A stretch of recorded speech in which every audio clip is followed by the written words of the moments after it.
Hello Technolovers! Untuk menghadapi tantangan globalisasi, ketidakpastian ekonomi, dan transformasi geopolitik saat ini, Indonesia membutuhkan pemimpin yang kuat dan cerdas.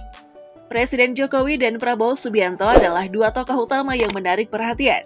Meskipun keduanya memiliki gaya kepemimpinan yang berbeda, masing-masing memiliki cara yang berbeda untuk membantu memajukan Indonesia. Jika Prabowo sering dibandingkan dengan pemimpin visioner seperti Lee Kuan Yew, bagaimana jika kita juga mempertimbangkan kemungkinan kepemimpinan Jokowi?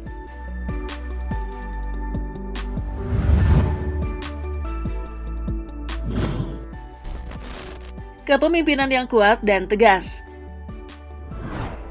Kepemimpinan yang kuat dan tegas Lee Kuan Yew dikenal karena kepemimpinan yang sangat tegas dan berani mengambil keputusan besar, meskipun terkadang kontroversial. Prabowo juga menunjukkan ciri kepemimpinan yang kuat dengan latar belakang militer dan pendekatan tegas terhadap keamanan dan stabilitas nasional. Ia percaya bahwa kekuatan politik yang tegas diperlukan untuk menciptakan fondasi yang kokoh bagi pembangunan ekonomi di Indonesia. Sementara itu, Jokowi dikenal dengan pendekatan kepemimpinan yang lebih demokratis dan merangkul rakyat. Ia sering mendengarkan aspirasi masyarakat di lapangan dan mendorong pendekatan belusukan untuk mendekatkan dirinya dengan rakyat. Jokowi juga lebih memilih untuk memfasilitasi konsensus dan kerjasama daripada menggunakan pendekatan yang lebih keras. Meskipun Jokowi membawa stabilitas politik, gaya kepemimpinan ini sering dianggap kurang tegas dalam hal pengambilan keputusan yang mendesak, terutama terkait reformasi struktural. Fokus pada pembangunan ekonomi. Dengan fokus pada perdagangan internasional dan investasi asing, Lee Kuan Yew membangun Singapura menjadi kekuatan ekonomi dunia. Prabowo juga menunjukkan pandangan ekonomi yang inklusif, terutama yang berkaitan dengan pertanian, industri, dan infrastruktur. Prabowo menekankan bahwa peningkatan kesejahteraan petani dan pengembangan industri dalam negeri adalah penting untuk menciptakan kemandirian ekonomi. Ini sejalan dengan strategi pragmatis Lee untuk membangun perekonomian Singapura. Di sisi lain, Jokowi telah menunjukkan kemajuan signifikan dalam bidang infrastruktur.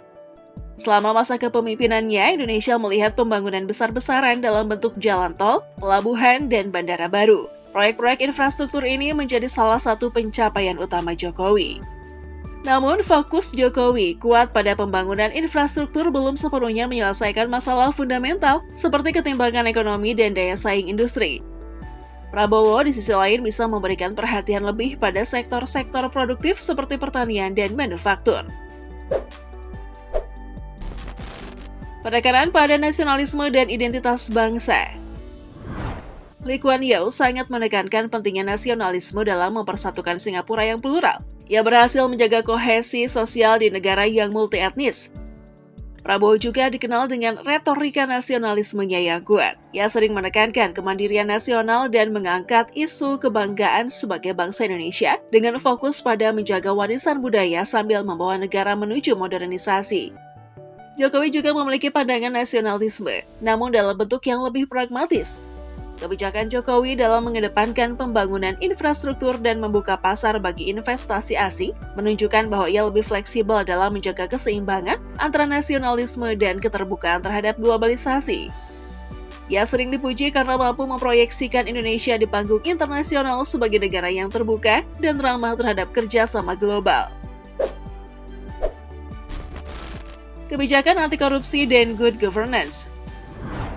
Fokus utama Lee Kuan Yew adalah korupsi, di mana ia sangat menentang hal yang namanya korupsi. Itulah yang membentuk dasar tata kelola pemerintahan yang bersih di Singapura. Dalam hal ini, Prabowo dan Jokowi berbagi visi. Reformasi hukum dan pemberantasan korupsi yang lebih kuat adalah bagian penting dari pemerintahan yang efektif dan adil. Selama pemerintahannya, Jokowi telah melakukan reformasi birokrasi dan penegakan hukum yang signifikan. Namun, kebijakan anti-korupsi era Jokowi seringkali dikritik karena tidak konsisten, terutama dalam beberapa kasus penting.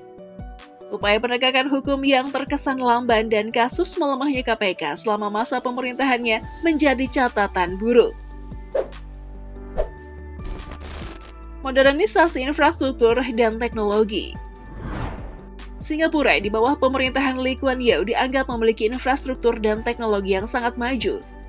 Di bawah pemerintahan Jokowi, Indonesia telah melihat kemajuan besar dalam infrastruktur fisik, termasuk pembangunan jaringan tol Trans Sumatera dan Jawa, serta pengembangan pelabuhan dan bandara. Namun, Prabowo menekankan bahwa selain meningkatkan infrastruktur fisik, Indonesia juga harus meningkatkan teknologi dan inovasi jika ingin bersaing dalam ekonomi global. Jika Prabowo memimpin, mungkin ada lebih banyak penekanan pada pengembangan teknologi dan peningkatan daya saing industri berbasis inovasi. Posisi geopolitik yang strategis. Untuk menjadikan Singapura sebagai pusat logistik dunia, Lee Kuan Yew memanfaatkan posisi strategis Singapura di jalur perdagangan internasional. Selain itu, Prabowo menyadari peran strategis Indonesia sebagai negara maritim dengan ribuan pulau yang menghubungkan dua samudra dan dua benua. Untuk mempertahankan kedaulatan dan meningkatkan perdagangan maritim, ia telah berulang kali menekankan pentingnya memperkuat Angkatan Laut Indonesia. Sementara itu, Jokowi menyadari potensi besar ini dan telah mengeluarkan kebijakan yang disebut sebagai Poros Maritim Dunia yang berfokus pada penguatan sektor maritim.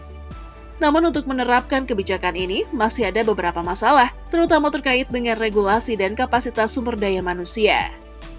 Prabowo dan Jokowi memiliki cara yang berbeda untuk memimpin Indonesia ke depan. Dengan gaya kepemimpinan yang tegas dan nasionalis, Prabowo dapat mengambil inspirasi dari Lee Kuan Yew untuk membangun Indonesia menjadi negara yang kuat, mandiri, dan berdaya saing di tingkat global. Fokus Prabowo pada stabilitas kemandirian ekonomi dan pemberantasan korupsi sejalan dengan visi Lee Kuan Yew untuk membawa Singapura menuju kemajuan. Sebaliknya, Jokowi telah melakukan kemajuan besar, terutama dalam hal infrastruktur dan diplomasi internasional. Namun fokus yang terlalu kuat pada infrastruktur fisik kadang-kadang mengabaikan reformasi struktural yang diperlukan di bidang lain, seperti industri dan pemberantasan korupsi yang lebih konsisten.